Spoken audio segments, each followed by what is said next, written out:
Kanchipuram వకుడా silks నాణ్యత మా ప్రాధాన్యత. మదీనాగూడ, మియాపూర్, హైదరాబాద్ లో త్వరలో శుభారంభం.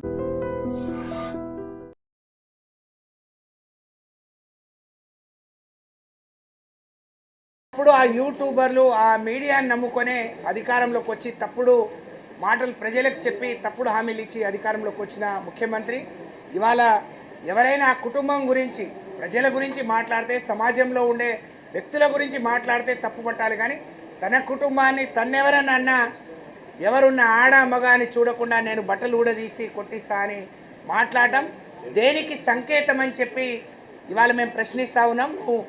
ఈ రాష్ట్రం ఈ నిండు సభల నుంచి అత్యంత గౌరవప్రదమైన సభల నుంచి నువ్వు ప్రజలకు ఏం చెప్పదలుచుకున్నావు? నీ బుద్ధి నీ సంస్కారం ఇదని చెప్పదలుచుకున్నావా, లేకపోతే తెలంగాణ ప్రజలకు మరి ఏం నేర్పదలుచుకున్నావో చెప్పాలని నేను డిమాండ్ చేస్తూ దీన్ని సభ్య సమాజం మరి బుద్ధిజీవులు మేధావులు గమనించాలి.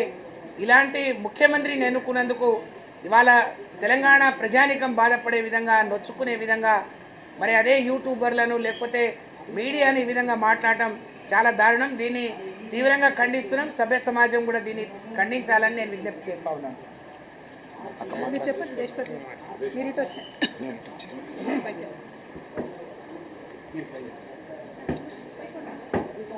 మిత్రులారా, తెలంగాణ రాష్ట్ర ముఖ్యమంత్రి గారి నోరు మార్చురీ కంపుకొడుతున్నది.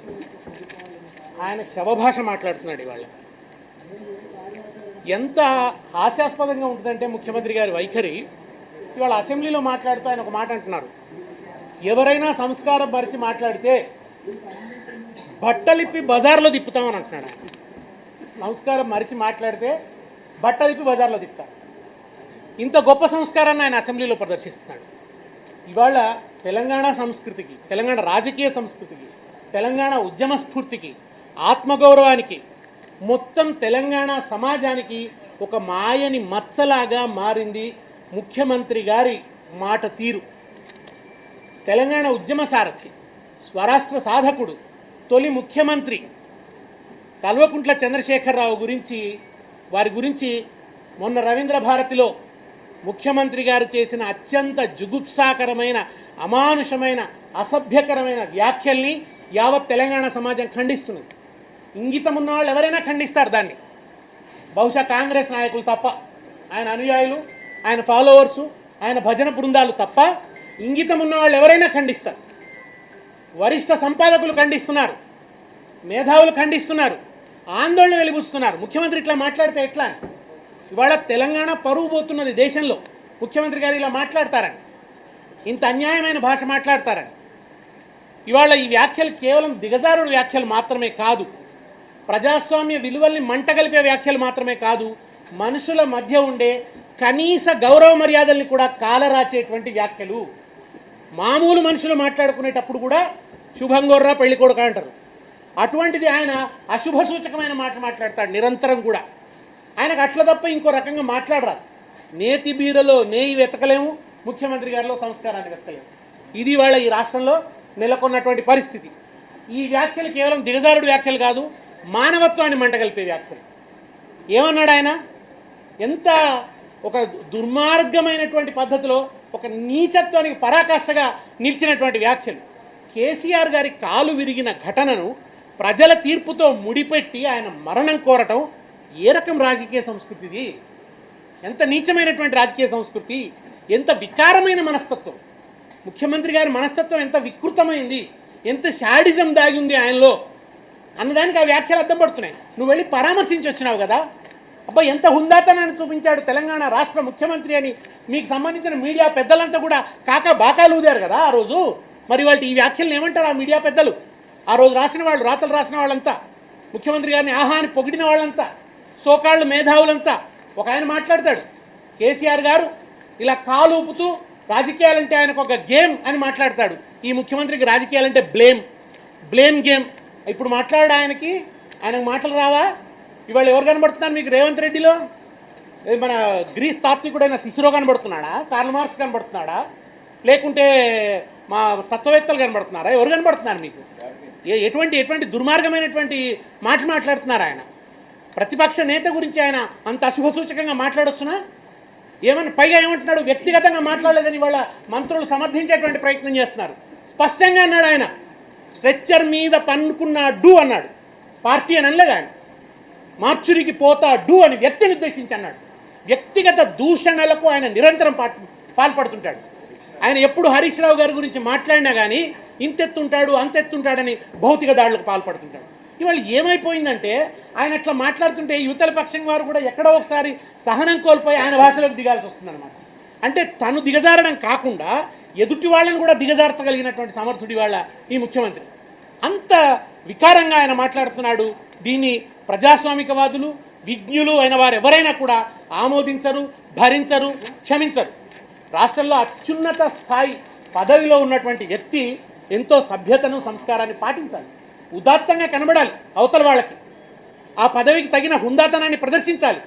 కానీ వాళ్ళ ముఖ్యమంత్రి గారి మాట తీరును చూస్తే ఆయన ఆ పదవికి సరైన వ్యక్తి అనే అభిప్రాయం ఈ రాష్ట్రంలో ఎవరికి కలగడం లేదు. ఆయన మాట తీరును చూస్తే ఇవాళ నిజానికి ఎవరన్నా ఏమన్నా అంటే ఏదో దాన్ని మనం సర్దుకుపోవచ్చు, రకరకాలుగా మాట్లాడతారులే ఏముంది అనుకుంటాం రాజకీయాలలో.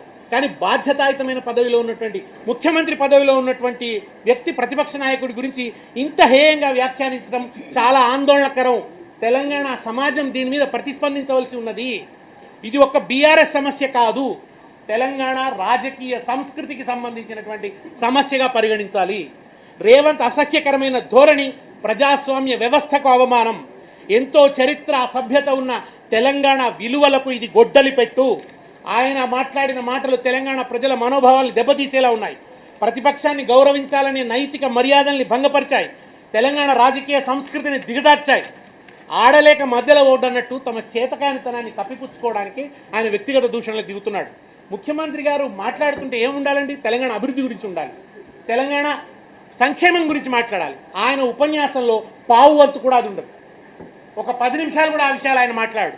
ఆయన ఇమ్మీడియట్గా ఆయన మొదలుపెట్టేది ప్రతిపక్ష నాయకుడి మీద ఒక వికృతమైనటువంటి దాడి. కేసీఆర్ గారి పట్ల నిరంతరం వికృతమైన మాటల దాడులు, ఆయన ఆరోగ్య పరిస్థితిని బేఖాతరు చేస్తూ నీచమైన విమర్శలు, పదవి అహంకారంతో మరణం అనే జుగుప్సాకరమైన వ్యాఖ్యలు. ఇలా రాష్ట్రాన్ని పాలించాల్సిన ముఖ్యమంత్రి ఒక ఉన్మాదిలా మాట్లాడడం చాలా విచారకరం. ఇది తెలంగాణ ప్రజలకు అవమానం. తెలంగాణ ముఖ్యమంత్రి ఇంత కుసంస్కారాన్ని దేశమంతా అనుకునే స్థాయికి దిగజారింది ఇవాళ తెలంగాణ రాజకీయ వాతావరణం. అందుకని ఇవాళ మేము డిమాండ్ చేశాం, సభలో డిమాండ్ చేశాం ఆయన క్షమాపణ చెప్పాలని. కనీసం ఎల్ఓపి గారికి మైక్ ఇవ్వమని అడిగాం. ఆయన మేము జరిగిన దుర్మార్గం ఏమిటి, ఎంత హేయమైన వ్యాఖ్యలు చేశారు, ఇవాళ నిజంగా చైర్లో ఉన్నటువంటి వాళ్ళు దాన్ని ఆమోదించగలుగుతారా? ఎవరు ఆమోదించగలుగుతారు ఈ మాటల్ని? చావును కోరుతారండి ఎవరన్నా? ప్రతిపక్ష నాయకుల చావును కోరుతారా? ఇట్లా ఎప్పుడన్నా జరిగిందా? ఎవరన్నా ఇట్లా మాట్లాడినారా? జానారెడ్డి గారి గురించి కేసీఆర్ గారు ఎప్పుడన్నా ఇట్లా మాట్లాడినారా? లేదు. భట్టి విక్రమార్క గురించి ఎప్పుడైనా ఇటువంటి దుర్మార్గమైన వ్యాఖ్యలు ఎవరైనా చేశారా? ఎప్పుడైనా విన్నామా, కన్నామా?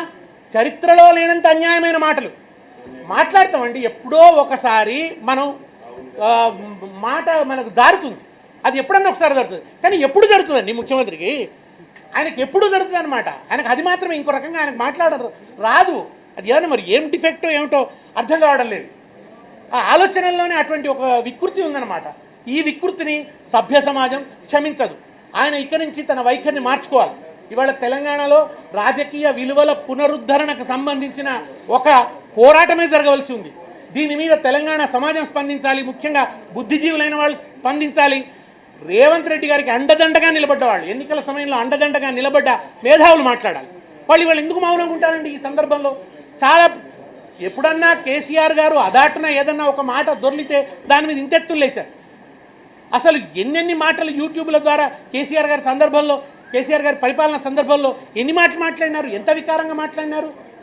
ఇవాళ యూట్యూబ్లో ఎవరో ఒక రైతు మాట్లాడినాడు, అతనికి ఆ రకమైన భాష ఉంటుంది. కానీ ముఖ్యమంత్రిగా మనకు ఉండొద్దు కదా ఆ రకమైనటువంటి భాష. మనం అట్లా మాట్లాడితే ఎట్లా? ఆయన చదువుకోలేదు, నిరక్షరాస్యుడు, ఒక మన భూమి నుంచి వచ్చినటువంటి వాడు. వాళ్ళ మధ్య అట్లాంటి భాష ఉండొచ్చు కాక, కానీ చదువుకున్న వాళ్ళం, సంస్కారం ఉన్నవాళ్ళం, విజ్ఞత ఉన్నటువంటి వాళ్ళం మనం మాట్లాడాల్సినటువంటి పద్ధతి ఇదేనా? సరే, అవతలి వాళ్ళు మాట్లాడారని అప్పుడప్పుడు సమర్థించుకో చూస్తారు. అవతలి వాళ్ళు మాట్లాడినా మనం మాట్లాడొద్దు కదా. అది కదా ముఖ్యమంత్రి స్థాయిలో ఉన్న వ్యక్తి చూపించాల్సినటువంటి విజ్ఞత. కనుక ఎప్పుడు ప్రశ్నకు ప్రశ్న సమాధానం కాదు. ముఖ్యమంత్రి గారు ఈ వైఖరిని మార్చుకోవాలి. బేషరతుగా కేసీఆర్ గారికి ఆయన క్షమాపణ చెప్పాలి, వ్యాఖ్యల్ని వెనక్కి తీసుకున్నానని ప్రకటించాలి. తద్వారా ఆయన వ్యక్తిత్వం కాస్త పెరుగుతుంది ఇప్పటికైనా. ఎందుకంటే రోజు రోజుకు పతనం అవుతుంది. తెలంగాణలో రాజకీయ విలువలు పతనం అవుతున్నాయి. ముఖ్యమంత్రి గారు మీరు ఏమన్నారంటే స్ట్రేచర్ కాదండి, స్టేచర్. ఆ స్టాచ్యూ రాయినది చాలా దారుణంగా పడిపోతున్నది. కనుక ఇక్కడి నుంచైనా కానీ మీరు ఈ రాష్ట్రంలో రాజకీయ విలువల్ని స్ట్రెచర్ మీద పడుకోబెట్టకండి. ఈ రాష్ట్రంలో రాజకీయ విలువల్ని మార్చురికి పంపకండి, సంస్కారాన్ని మార్చురికి పంపకండి. మార్చురి భాషను మార్చుకోండి ముఖ్యమంత్రి గారు, మార్చురి కంపు కొట్టకండి ముఖ్యమంత్రి గారు. జై తెలంగాణ, జై తెలంగాణ, జై తెలంగాణ.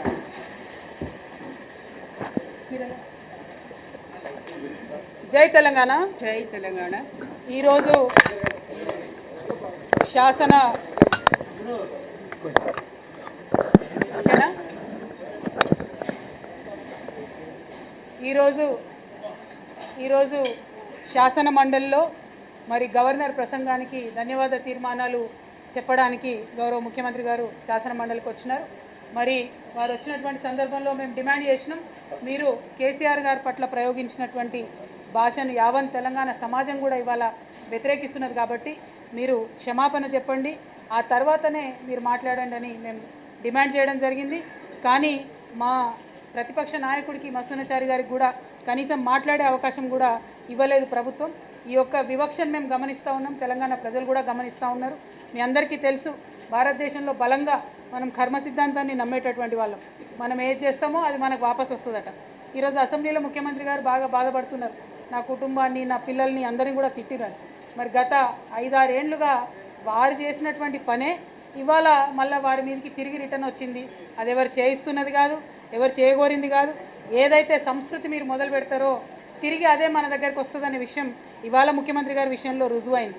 కాకపోతే మేము బీఆర్ఎస్ పార్టీగా చాలా హుందాగా రాజకీయంగా ప్రజల సమస్యలను మాట్లాడదలుచుకున్నాం కాబట్టి గౌరవ ముఖ్యమంత్రి గారు అనుచితమైనటువంటి వ్యాఖ్యలను వెనక్కి తీసుకోండి, తర్వాత చర్చ చేద్దామని చెప్పాం. దానికి వారు ఒప్పుకోలేదు. ఇంకా దారుణం, ఇవాళ అసెంబ్లీ సమావేశాలను చూస్తూ ఉంటే ఒక 2 ఆడబిడ్డల్ని అరెస్ట్ చేస్తున్నారు. సరే, వాళ్ళు తప్పు చేసి ఉండొచ్చు, వాళ్ళు జర్నలిస్టిక్ విలువలు పాటించకపోవచ్చు. కానీ పదే ముఖ్యమంత్రి గారు ఎవరైనా సరే నేను బట్టలు ఊడదీసి వాళ్ళను బజార్లో ఊరేగిస్తాను అనేటటువంటి మాటలు మాట్లాడిన ఈ రోజు నిజంగా కూడా ఒక బ్లాక్ డే తెలంగాణ చరిత్రలో అని చెప్పి మనము అనక తప్పదు. ఎందుకంటే అసెంబ్లీ సాక్షిగా మీరు ఒక పక్క 33% మహిళా బిల్లు వస్తుంది, మహిళలు రాజకీయాల్లోకి రావాలని చెప్తారు, ఇంకో పక్క 1 కోటి మంది మహిళలను కోటీశ్వర్లు చేస్తామని చెప్తారు, ఇంకొక పక్క అయ్యో నా బిడ్డను భార్యను నా కుటుంబ సభ్యుల్ని అందరు కూడా మాటలు అన్నారని చెప్తారు. అనుకుంటూనే మీరు ప్రయోగిస్తున్నటువంటి మాట నిజంగా చాలా మీ హుందాతనానికి సరిపోయేది కాదు. యథా రాజా తదా ప్రజ అని అంటారు. మీరు మాట్లాడిందే కింద వరకు పోతుంది, మీరు మాట్లాడిందే గ్రామాల వరకు పోతుంది, అదే యూట్యూబ్లలో రిఫ్లెక్ట్ అవుతుంది. కాబట్టి మనం మారడం దగ్గర మొదలు పెట్టుకోవాలి. ఎస్, మీకు బాధ అయి ఉండొచ్చు, కానీ అది మీరు మొదలుపెట్టిందే కాబట్టి అదే రిటర్న్ వచ్చిందని చెప్పి మేము భావిస్తూ ఉన్నాం. ఆనాడు మీరు కేసీఆర్ గారిని కావచ్చు, మా ఇంట్లో చంటి పిల్లల్ని కూడా కావచ్చు, ఎవరిని వదిలిపెట్టకుండా మాట్లాడినటువంటి మాటలు తెలంగాణ సమాజం మర్చిపోలేదు. కాబట్టి ఆ మాటలను, ఈ మాట పట్టింపులను 2 కుటుంబాల మధ్య వ్యవహారంగా చేయకుండా ప్రజా సమస్యల మీద మీరు దృష్టి పెట్టండి. ప్రజానాయకుడైనటువంటి కేసీఆర్ గారి మీద మీరు మాట్లాడినటువంటి మాటల్ని వెనక్కి తీసుకోండి, మీ హుందాతనాన్ని పెంచుకోండి, ప్రజా సమస్యల మీద మాట్లాడాలని చెప్పి ముఖ్యమంత్రి గారిని మేము డిమాండ్ చేస్తూ ఉన్నాం. మేము ఇవాళ వాకౌట్ చేసేసి రావడం జరిగింది. ఎందుకంటే మంత్రులు కూడా చాలా విచిత్రమైన వైఖరితోని మీరు ఉంటే ఉండండి, సభలో వెళ్ళిపోతే వెళ్ళిపోండి అని చాలా దురుసుగా దురహంకారంతో మాట్లాడుతూ ఉన్నారు.